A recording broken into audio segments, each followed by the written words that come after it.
നന്നായേക്ക എനിക്ക് തുടങ്ങാം.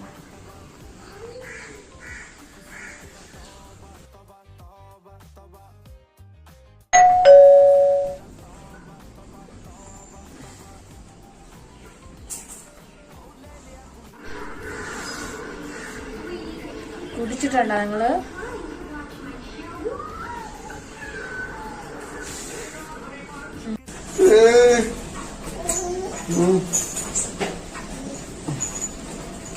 ഇന്ന് വിശ്വാസമില്ലേ? ഞാൻ കുഴിച്ചില്ല. അപ്പോഴത്തേക്കും കഥ അടച്ച തുറയുടെ നീ തുറക്കണ, ഞാൻ കയറി വന്നു. കുടിച്ചിട്ടില്ലല്ലേ? ഇനി ചമ്മരം പൊളിച്ച് അകത്തേറ് വന്നാ മതി.